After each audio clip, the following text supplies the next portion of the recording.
বিয়ের পর বিদায় নিয়ে ট্রেনে করে শ্বশুরবাড়ি যাচ্ছিলাম। ট্রেনেই আমার পার্শ্বরাত হলো, কিন্তু সকালে উঠে দেখলাম আমার স্বামী তো অন্য কেউ। সেই সময় আমার মাথায় আকাশ ভেঙে পড়ল যখন জানতে পারলাম যে আমার সাথে বাসরাত কাটিয়েছে সে তো। বিয়ের পরে আমি বিদায় নিয়ে ট্রেনে করে নিজের শ্বশুরবাড়ি যাচ্ছিলাম। আমার বাসরাতও ট্রেনেই হওয়ার কথা ছিল। আমি অধীর আগ্রহে নিজের স্বামীর অপেক্ষা করছিলাম। আমি এখন অবধি নিজের স্বামীর মুখ দেখিনি। গভীর রাতে যখন সে আমার সামনে এলো তখন তাকে দেখে আমি খুব খুশি হয়ে গেছিলাম, কেননা সে লম্বা চওড়া হাট্টা কাট্টা একজন পুরুষ। সে আমার কাছে আসার সাথে সাথেই আমার সাথে, আমার নাম মিতা, আজকে আমার বিয়ের দিন। তাই আমাদের বাড়িতে বিয়ের সমস্ত যোগাযন্ত্র ধুমধামে হচ্ছিল। আমার বাবা আমাকে 12 ক্লাস পড়ানোর পরে আমার বিয়ে পাকা করে দেন। আমাদের গ্রামে এরকমই হতো। এখানে মেয়েদের খুবই কম পড়াশোনা করানো হতো। এই গ্রামের মেয়েরা কোনো রকমভাবে 18 বছরের হলেই তাদেরকে বিয়ে দিয়ে এখান থেকে বিদায় করে দেওয়া হতো। আমার বাবা তবুও আমাকে 12 ক্লাস অবধি পড়িয়েছিলেন, না হলে তো আমাদের গ্রামের বেশিরভাগ মেয়েই ক্লাস 10 অবধি পড়াশোনা করতে পেরেছিল।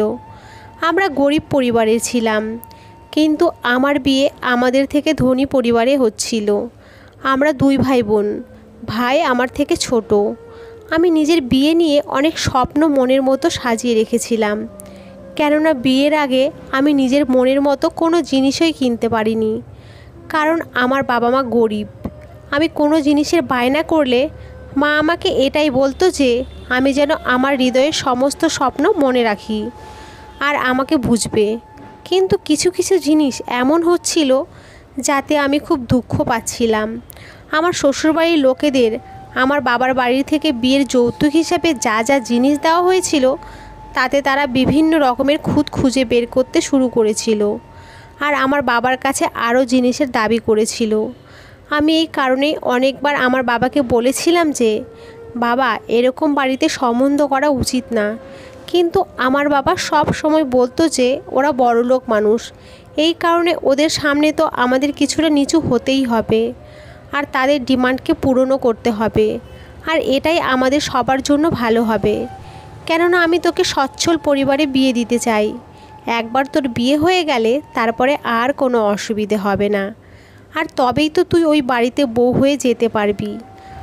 আমারও নিজের বাবার কথা মাঝে মাঝে ঠিক মনে হতো। কখনো কখনো আমি নিজেই বুঝতে পারতাম না যে না জানি আমার ভবিষ্যৎ কি হবে। যখন থেকে আমার বিয়ে ঠিক হয়েছে তখন থেকে এখন অবধি আমি আমার হবু স্বামীকে দেখিনি, কেননা আমাদের এখানে নিয়ম ছিল যে বিয়ের আগে ছেলে মেয়ে একে অপরকে দেখবে না, শুধুমাত্র পরিবারের লোকেরাই দেখবে আর তাদের পছন্দ মতে বিয়ে ঠিক করে দেওয়া হবে। আমি তো ছোটোবেলা থেকেই দেখতে খুব সুন্দরী, এই কারণে আমার হবু স্বামীর বাড়ির লোকেরা যখন আমাকে প্রথমবার দেখলো তখন তারা সঙ্গে সঙ্গেই আমাকে পছন্দ করে নেয়। তারা আমাদের গ্রাম থেকে অনেক দূরে দিল্লিতে থাকতো, এই কারণে খুব বেশি বরযাত্রী আমার বিয়েতে আসবে না। কিন্তু যতই কম লোক আসুক না কেন, বিয়েতে অনেক রকমের ঝামেলা থাকেই। এই কারণেই আমার বাবা আমার বিয়ের সমস্ত ব্যবস্থাপনা নিয়ে খুব টেনশনে ছিলেন। না জানি সমস্ত কিছু ঠিকভাবে শেষ হবে তো। যাই হোক, আমার বিয়ে নির্ঝঞ্ঝাটে হয়ে গেল। এরপরে বিয়ের সমস্ত নিয়ম কানুন শেষ হলে আমি বাবার বাড়ি থেকে বিদায় নিয়ে সন্ধেবেলা রেলওয়ে স্টেশনে এসে গেলাম। আমার হৃদয় বারবার আমার স্বামীর মুখ দেখার জন্য অস্থির হয়ে উঠেছিল, কিন্তু মুখ তো দূরের কথা, আমি আমার স্বামীর এক ঝলক অবধি দেখতে পেলাম না, কেননা আমার শ্বশুরবাড়ির লোকেরা একটা লম্বা ঘোমটা আমার মুখের উপরে টেনে দিয়ে রেখেছিল। তার উপরে আমার শ্বশুরবাড়ির মহিলারা ছিল, আমার শাশুড়ি, ননদ, আরও অনেক আত্মীয় স্বজন ছিল। তারা সবাই আমাকে একেবারে ঘিরে রেখেছিল, যার কারণে আমি আমার স্বামীকে না কিছু বলতে পারছিলাম আর না তাকে এক ঝলক দেখতে পারছিলাম।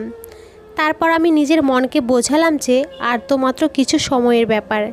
কিছুক্ষণ পরে ট্রেন স্টেশনে এলে আমরা সবাই মিলে ট্রেনে উঠে বসবো, তখন আমার স্বামী আমার পাশে এসেই যাবে। এই কারণে আমাকে আর মাত্র কয়েক ঘন্টা অপেক্ষা করতেই হবে। এতটুকু অপেক্ষা তো আমি করতেই পারি। আমি জানি আমার স্বামীও আমাকে দেখার জন্য অস্থির হয়ে আছে, যেরকম আমি অস্থির হয়ে আছি।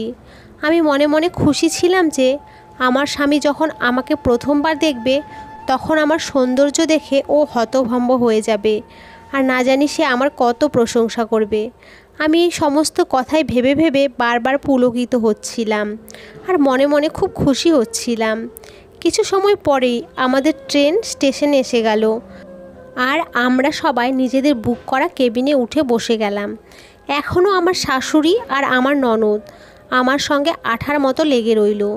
আমার শাশুড়ি আমার কাছে এসে বসলো আর বলতে লাগলো, বৌমা নিজের ঘোমটা সরিয়ে আমাকেও তো একটু নিজের মুখটা দেখাও, আমিও তো আমার হৃদয় ভরে আমার সানির নববধূকে দেখি। তার কথা শুনে আমি দীর্ঘশ্বাস ছেড়ে মাথা থেকে তাড়াতাড়ি করে নিজের ঘোমটা মুখ থেকে উঠিয়ে দিলাম, কিন্তু আমি আমার চোখ নিচু করেই রেখেছিলাম। আমার মুখ দেখেই আমার শাশুড়ি কিছুক্ষণ হাঁ করে তাকিয়ে রইল। তারপরে সে আর যে সমস্ত আত্মীয়রা ছিল তারা বলতে লাগলো, সানির বউ তো একেবারে চাঁদের মতো হয়েছে, আমাদের সানির ভাগ্য খুলে গেছে। তার উত্তর তাড়াতাড়ি করে আমার শাশুড়ি বললেন, কপাল তো এই মেয়ের খুলে গেছে যে আমার 7 রাজার ধন সানিকে নিজের জীবনসঙ্গী হিসেবে পেয়েছে, না হলে তো কত ভালো ভালো মেয়ে আমার সানির জন্য পাগল হয়েছিল। আমার শাশুড়ি আমাকে সুন্দর করে বোঝাতে লাগলেন যে দেখো, আমার সানির সব সময় খেয়াল রাখবে আর ওর কোনো কথাতেই কখনো না করবে না। ও যেরকম বলবে চুপচাপ সেরকমই করে দেবে। ও এখন থেকে তোমার স্বামী, ওর সাথে মিলেমিশে থাকা তোমার কর্তব্য। এই কারণে ওর সঙ্গে ভালোভাবে থাকবে, বুঝেছো? আর সংসারের সমস্ত দায়িত্ব ভালোভাবে পালন করবে। বেশি ঢংচং দেখানোর কোনো দরকার নেই, কেননা আমাদের ওখানে মেয়েদের নতুন নতুন বাহানা কেউই দেখতে চায় না। এই কারণে তুমিও এই আশা করবে না যে তুমি সানির সঙ্গে যে কোনো নকরা করতে পারবে। যদি তুমি ওকে খুশি রাখো তাহলে ও তোমার খুব খেয়াল রাখবে। ব্যাস, আমি চুপচাপ নিজের মাথা হ্যাঁতে নাড়িয়ে দিলাম। কিছু সময় পরেই আমার শ্বশুর আমাদের কেবিনে এসে পড়লেন আর আমার শাশুড়িকে বলতে লাগলেন, যাক বাবা, খুব ভালো হয়েছে যে সব কিছু খুব ভালোভাবে কেটে গেছে। আমার শাশুড়ি বলতে লাগলেন, হ্যাঁ ভালো তো হয়েছে, ব্যবস্থাপনাও ওর বাপ ঠিকঠাকই করেছিল, কিন্তু সে আমাদের জন্য যে কামরা বুক করে দিয়েছে এটা সস্তা মনে হচ্ছে। আর একটু ভালো কেবিন যদি বুক করে দিত তাহলে তার কী এমন অসুবিধা হতো। এই কথাটা শুনে আমার শ্বশুর বলতে লাগলেন, আরে এখন ছাড়ো এসব কথা, কি তুমি এই সামান্য একটা জিনিস নিয়ে পড়ে রয়েছো। তখন আমার শাশুড়ি বলতে লাগলেন যে আরে যেটা বলার মতো কথা সেটা তো বলতেই হবে। আমরা এত বড় ফ্যামিলির মানুষ, আমাদের কোনো জিনিসেরই কোনো অভাব হওয়া উচিত না। এখান তো কাপড় চোপড় আর অন্যান্য জিনিস দেখা বাকি আছে। যদি আমার কোনো জিনিসে গড়বড় মনে হয় তাহলে আমি এর বাবাকে ডেকে সমস্ত উসুল করে নেব। আমার শাশুড়ির এই সমস্ত কথাতে আমার শ্বশুর হ্যাঁতে মাথা নাড়িয়ে এই কেবিন থেকে বাইরে চলে গেল। এরপরে আমার শাশুড়ি নিজের মেয়ে মানে আমার ননদকে বলতে লাগলো, হ্যাঁ যাই হোক না কেন, এখন এই মেয়েটা আমাদের বাড়ির বউ, আমাদের সম্মান, কি আর করা যাবে। যেমনই হোক না কেন আমাদের একে নিজের করে নিতে হবে। যৌতুক হিসেবে যতটা পাওয়া গেছে সেই নিয়ে আমাদের সন্তুষ্ট থাকতে হবে। নিজের শাশুড়ির মুখ থেকে এই সমস্ত কথা শুনতে আমার খুব খারাপ লাগছিল, কিন্তু আমি তাকে কিছু বলতেও পারছিলাম না। সমস্ত বিষ সহ্য করে আমি চুপচাপ বসে রইলাম। তারপরে আমার শাশুড়ি বলতে লাগলো, বৌমা আমার পায়ে খুব ব্যথা করছে, নাও তাড়াতাড়ি করে আমার একটু পা চেপে দাও, এখন আমিও তো বৌমা হওয়ার কিছুটা সুবিধা উপভোগ করে নেই। এই বলেই আমার শাশুড়ি তাড়াতাড়ি করে নিজের পা দুটো আমার কোলের উপরে তুলে দিলেন। আমিও চুপচাপ করে তার 2 পা চাপতে লাগলাম আর সে খুব আরামে নিজের মাথা এলিয়ে চোখ বন্ধ করে ঘুমোতে লাগলেন। আমি মনে মনে ভাবতে শুরু করছি যে কোথায় আমি নিজের স্বামীর সাথে দেখা করার স্বপ্ন দেখেছিলাম, কিন্তু এই লোকেরা তো আমার পিছনেই ছাড়ছে না। এখন অনেক রাতও হয়ে গেছে, কিন্তু তারপরেও এই লোকেরা আমার কাছ থেকে বাইরে যাওয়ার নাম অবধি দিচ্ছে না। কিন্তু তারপর আবার ভাবলাম আমাকে সমস্ত কিছুর অভ্যাস করে নিতে হবে, কেননা আমাকে এদের সাথেই সারা জীবন কাটাতে হবে। যাই হোক, কিছুক্ষণ পরে আমার শাশুড়ি বলতে লাগলেন, চলো অনেক সেবা করে ফেলেছো, এখন আমাকে ছেড়ে দিয়ে আমার ছেলের সেবা করো। এরপরে আমার শাশুড়ি আমাকে বলতে লাগলেন যে দেখো নিজের এই সমস্ত গয়নার খেয়াল রাখো, একটা গয়নাও এদিক ওদিক হওয়া চায় না। এইটুকু বলেই তিনি কেবিন থেকে বাইরে বেরিয়ে গেলেন। তিনি চলে যাওয়াতে আমি শান্তির নিঃশ্বাস নিলাম। এখন রাত অনেক হয়ে গেছে। আমি চুপচাপ নিজের ঘোমটা তুলে নিজের চুল খুলে দিলাম আর জানালার পাশে বসে পড়লাম। ঠান্ডা হাওয়া আর বাইরের সৌন্দর্য দেখে আমার ভেতরে ভেতরে খুব শান্তি অনুভব হচ্ছিল। ট্রেন নিজের গতিতে চলতে শুরু করেছিল। আমি জানালার দিকে বাইরে তাকিয়ে দেখলাম ঘন জঙ্গল, তার উপরে পূর্ণিমার চাঁদ, যেন স্বর্গের মতো মনে হচ্ছিল। এসব দেখে আমার চোখে শান্তির অনুভব হচ্ছিল।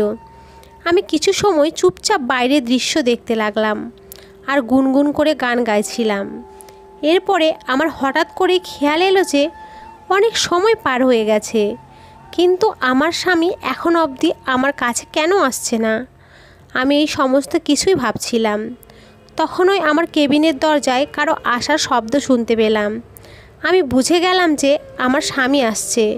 আমি তাড়াতাড়ি সোজা হয়ে বসে পড়লাম আর নিজের ঘোমটা আস্তে আস্তে করে মাথায় উঠিয়ে নিলাম। আমার স্বামী ভিতরে এসে পড়ল। এরপরে ও নিজের মুকুট খুলে এক সাইডে রাখলো। আমার মনে হয়েছিল ও আমাকে কোনো না কোনো কথা তো অবশ্যই বলবে, আর আমি প্রথমবার নিজের স্বামীর গলার আওয়াজ শুনতে পাবো। আমি চুপচাপ মাথা নিচু করে বসে রইলাম। সে নিজের পাঞ্জাবি খুলে আমার সামনের সিটে রেখে দিল। তারপরে চুপচাপ আমার পাশে এসে বসে পড়ল। এরপরে সে আস্তে আস্তে আমার গলার উপরে হাত রাখলো আর আমার চুলকে এক সাইডে করে দিল।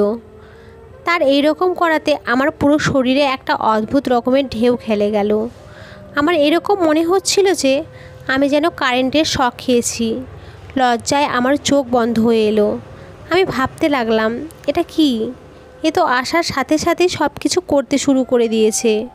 আমার তো মনে হয়েছিল যে এ আমার সাথে কিছু সময় কথা বলবে, তারপরে কিছু সময় আমার প্রশংসা করবে, কিন্তু এ তো এরকম কিছুই করলো না, এসেই শুরু হয়ে গেল।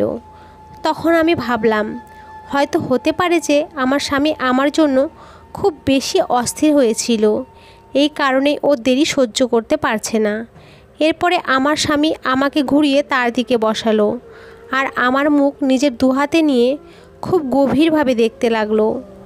আমিও মুখে হালকা হাসি নিয়ে আস্তে আস্তে আমিও নিজের চোখ উঠালাম আর এক নজর নিজের স্বামীর দিকে তাকালাম।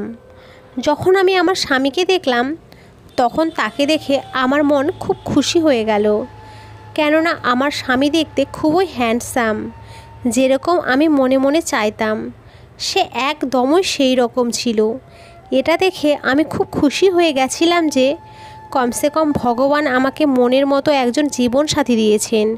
ও না তো শুধু দেখতে ভালো ছিল, বরং ওর হাইট, শরীরের স্বাস্থ্য খুবই ভালো ছিল। ওর পেশিবহুল শক্তিশালী হাত আমাকে ভিতরে ভিতরে অস্থির করে তুলছিল। এরপর ও আমার শরীরের থেকে এক এক করে গহনা খুলতে লাগলো।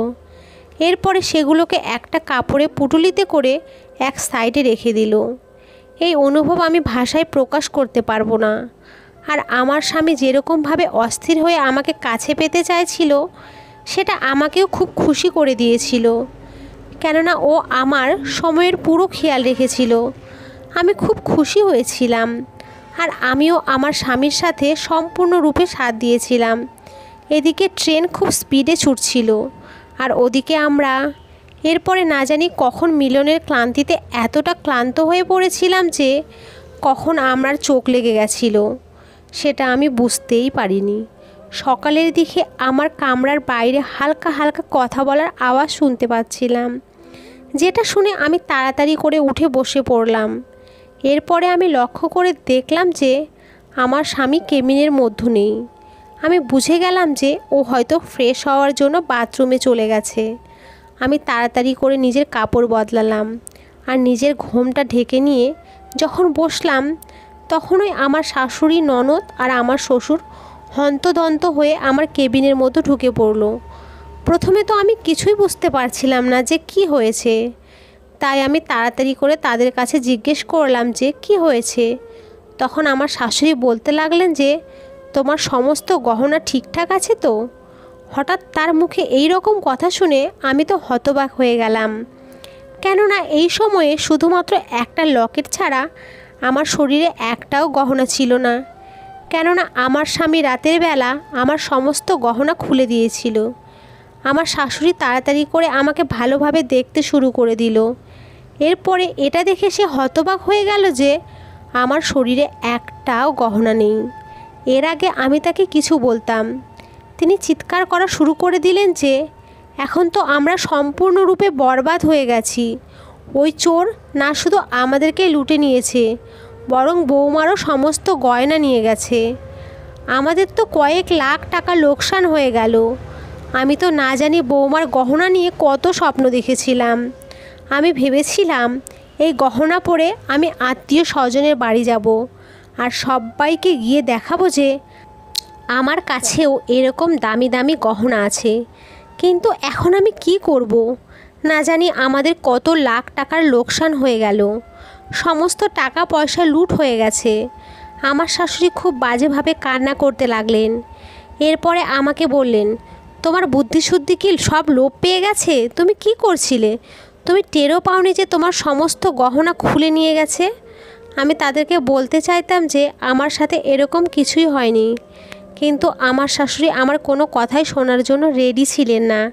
তিনি চিৎকার করতে করতে বলতে লাগলেন যে আমার তো মনে হয়েছিল যে বৌমার পা আমাদের পরিবারের জন্য ভালো হবে, কিন্তু এ তো অপয়া বেরোলো। এখনও তো আমাদের বাড়িতেই পৌঁছায়নি, তাতেই আমাদের কয়েক লাখের লোকসান হয়ে গেল। যদি আমি আগে জানতাম যে এর পা পড়া আমাদের জন্য অশুভ, তাহলে আমি কখনোই আমার সানির জন্য একে নিয়ে আসতাম না। এরপরে তিনি চিৎকার করে বললেন যে তোমাকে তো আমি ছাড়বো না। তোমার এই বোকামোর জন্য না জানি আমাদের কত লোকসান হয়ে গেল। এখন তুমি দেখবে আমি সানিকে বলে কিভাবে তোমাকে অপমান করাই। তার এই কথা শুনে আমি ভেতরে ভেতরে কেঁপে উঠলাম। আমি মনে মনে ভাবতে লাগলাম যে আমার স্বামী হয়তো আমার শাশুড়ির কথা শুনে আমার সাথে খারাপ ব্যবহার করবে। এখনও তো আমার মনে থেকে তার সাথে কাটানো মিষ্টি সময়টাকে বের করতে পারিনি। তার আগেই এখন হঠাৎ আমাকে তার রাগের সামনে পড়তে হবে, এসবই ভাবছিলাম। তখনই আমার শাশুড়ি বললেন যে এই ছেলেটাও এত কেয়ারলেস যে কি বলবো। তখনই দুটো লোক আমার কেবিনের মধ্যে ঢুকলো, যার মধ্যে একজন লোকের গায়ে তো শুধু একটা গেঞ্জি ছিল, আর দ্বিতীয় লোকটার গায়ে কোনো কাপড়ই ছিল না, আর সে ঠিকভাবে হাঁটতেও পারছিল না। তাকে দেখে মনে হচ্ছিল যে সে মদের নেশায় পুরো দমে চুর হয়ে গেছে, কেননা সে ঠিকঠাকভাবে দাঁড়াতেও পারছিল না। তখনই আমার শাশুড়ি একটা লোককে বলতে লাগলো, একে তোমরা কোথায় পেলে? তখন ওই লোকটা বলতে লাগলো যে আরে এ তো বাথরুমের মধ্যে এরকম অবস্থায় পড়েছিল, ওই চোর একেও ছাড়েনি, এর কাপড় খুলে নিয়েছে আর এর দামি শেরবানিও খুলে নিয়েছে, যেটা আমরা এর জন্য কিনেছিলাম। সেই চোর সেই শেরবানিটা নিয়ে পালিয়ে গিয়েছে। আমি এই সবই শুনছিলাম। তখনই আমার শাশুড়ি ওই লোকটাকে বলতে লাগলো যে দেখ সানি, তোর নতুন বউ কতটা বোকামো করে দিয়েছে। এ নিজের সমস্ত গহনা ওই চোরের হাতে তুলে দিয়েছে। যখন ওই চোরের গহনা চুরি করে নিয়ে যাচ্ছিল, তখন তো এর চিৎকার চেঁচামেচি করা উচিত ছিল, কিন্তু এ তো না জানি কী ঘুমিয়েছিল যে এ কিছুই টের পায়নি। আমার শাশুড়ির মুখ থেকে এই কথা শুনে আমি তো হতভম্ব হয়ে আস্তে আস্তে নিজের চোখ উঠিয়ে সেই লোকটার দিকে দেখলাম, যাকে আমার শাশুড়ি সানি বলে রাখছিল। ওই লোকটার চেহারা দেখে আমার তো হুঁশ উড়ে গেল, কেননা যাকে তিনি সানি আর আমার স্বামী বলছেন, সে তো সেই লোক না যে আমার সাথে কালকে বাসর রাত কাটিয়েছে, আর যাকে আমি নিজের স্বামী ভেবে আমার সমস্ত কিছু লুটিয়ে দিয়েছি। এ তো একটা মোটাসোটা দেখে লোক ছিল, যে কিনা নেশাতে মাতাল হয়ে আছে। একে দেখেই আমার সমস্ত স্বপ্ন ভেঙে চুরমার হয়ে গেল। সাথে সাথে আমি এটা ভেবেও চিন্তায় পড়ে গেলাম যে যদি এদের মধ্যে কেউ এই কথাটা জানতে পেরে যায় যে ওই চোর আমার সাথে সেই সব কিছুই করেছে যেটা এদের ছেলের করার কথা ছিল, তাহলে না জানি এই লোকেরা আমার কি অবস্থা করত। তখনই ওই লোকটা বলতে লাগলো, সানি তো সারা রাত বাথরুমে পড়েছিল, এ তো নতুন বউয়ের কাছেই আসেইনি। একথা শুনেই আমার শ্বশুরের সঙ্গে সঙ্গে সানির গালে থাপ্পড় মেরে বললেন, এই ছেলেটা কখনোই শুধরাবে না। আরে কমপক্ষে কিছুটা তো লজ্জা কর, কালকে রাত তোর বৌমার সাথে বাসর রাত ছিল। কালকে তো কমসে কম তোর বৌমার খেয়াল রাখা উচিত ছিল, কিন্তু তুই তো নেশায় এত আসক্ত হয়ে পড়েছিস যে নেশা ছাড়া তুই কিছুই দেখতে পাস না। তুই একবারও বৌমার ব্যাপারে ভাবিসনি যে সারা রাত তোকে ছাড়া তার একলা কিভাবে কাটবে। সে কতটা অধীর আগ্রহে তোর অপেক্ষা করছিল, কিন্তু তোর তো কারো কোনো চিন্তাই নেই। এই সমস্ত কিছু তোর মায়ের তোকে বেশি আশকারা দেওয়ার ফল, যার কারণে তুই কারো কোনো কথাই শুনিস না। আমার শ্বশুর শুধু এইটুকু বলার সাথে সাথেই আমার শাশুড়ি শ্বশুরের উপরে চিৎকার করে বলতে লাগলেন যে, খবরদার, তুমি যদি আমার ছেলেকে কিছু বলো তাহলে ভালো হবে না। ওর কি ভুল ছিল? ভুল তো এই মেয়েটা করেছে। ও যদি সমস্ত জিনিসের খেয়াল রাখতো তাহলে আজকে আমাদের লাখ টাকার লোকসান হতোই না। আমি মনে মনে ভাবতে লাগলাম যে আসলে এই এক রাতে আমার সাথে কি থেকে কি হয়ে গেল। চোর শুধুমাত্র আমার গয়না নিয়ে যায়নি, সঙ্গে আমার ইজ্জতও নিয়ে গেছে। তার উপরে আমার কপালে এত খারাপ শ্বশুরবাড়ি আর এত জঘন্য স্বামী জুটেছে যে কি বলবো। তখন ওই হঠাৎ আমার খেয়াল এলো যে ওই চোর যখন আমার গহনা খুলছিল তখন সে একটা ছোট্ট পুটুলির মধ্যে সেগুলি রেখেছিল। হয়তো সে এই কারণে এরকম করছিল, যাতে আমার সাথে সব কিছু করার পরে সে ওই পুটুলিটা চট করে নিয়ে সেখান থেকে চুপচাপ চলে যেতে পারে। আমি এদিক ওদিক ভালোভাবে দেখে তারপরে নিচু হয়ে তাড়াতাড়ি করে ওই কাপড়টাকে টানলাম। সেটা সেই পুটুলিটা ছিল যার মধ্যে সেই চোর আমার সমস্ত গহনা রেখেছিল। আমি যখন ওই পুটুলিটা খুললাম তখন এর মধ্য থেকে আমার সমস্ত গহনা বেরিয়ে এলো। যখন সেই গহনাকে বের করে আমি দেখালাম তখন আমার শাশুড়ি একটা লোভী শিয়ালের মতো তাড়াতাড়ি করে ওই সমস্ত গহনা আমার হাত থেকে ছিনিয়ে নিল, আর তার চোখ লোভে চকচক করে উঠল। এরপরে সে খুশি হয়ে বলতে লাগলো, আরে বাহ, গহনা তো চোর নিতে পারেনি। আমার শাশুড়ি বলতে লাগলেন, আমি এতক্ষণ ধরে এই চিন্তাতে মরে যাচ্ছিলাম যে আমার লাখ টাকার গহনা চোরে নিয়ে গেছে, কিন্তু কপাল ভালো যে এই লাখ টাকার গহনার কিছুই হয়নি। আমি ভাবতে লাগলাম, আমার বাবার এত কষ্টে বানানো এই গহনার উপরে এই মহিলার কীরকম নির্লজ্জের মতো নিজের অধিকার ফলাচ্ছে। তারপরে তিনি আমার দিকে তাকিয়ে রাগী স্বরে বলতে লাগলেন যে, যখন তুমি জানতে এই গহনা তুমি আগেই নিচে লুকিয়ে রেখেছো, তাহলে আমাকে এতক্ষণ ধরে বলনি কেন? আমি কখন থেকে এর জন্য এত টেনশন করছিলাম। যদি আমার হার্ট অ্যাটাক হয়ে যেত তারপরে কি তুমি এই গহনার কথা বলতে? আমি আস্তে আস্তে বললাম, মা, আমি তো কখন থেকে আপনাকে বলার চেষ্টা করছিলাম, কিন্তু আপনি তো আমাকে বলার মতো সুযোগই দেননি। আমার এই কথা শুনে আমার শাশুড়ি বলতে লাগলেন, তুমি এখনই আমার মুখে মুখে কথা বলছো? খবরদার, যদি আমার কথার উপরে তুমি কথা বলো তাহলে ভালো হবে না। আমার শ্বশুর তাড়াতাড়ি করে আমার সাইড নিয়ে বললেন যে, এতে বৌমা কি এমন ভুল কথা বলেছে? তুমি এতক্ষণ ধরে কথা বলতে দিচ্ছিলে কাউকে? তুমি তো একাই বকবক করে যাচ্ছিলে। যাই হোক, তুমি দেখো যে কত বুদ্ধিমান বৌমা পেয়েছি। আমরা আগেই নিজের সমস্ত গহনা খুলে রেখেছে, এক সাইডে যত্ন করে রেখে দিয়েছিল।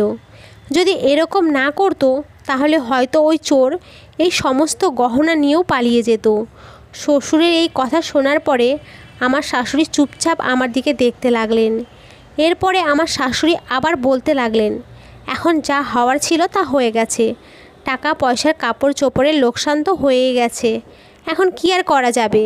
কিন্তু এই সমস্ত কিছুই অপয়া মেয়ের কারণেই হয়েছে। আমি আমার শাশুড়িকে বললাম, মা, এখন আর কি করা যাবে? কে জানতো যে চোর এরকম করে সব কিছু নিয়ে যাবে?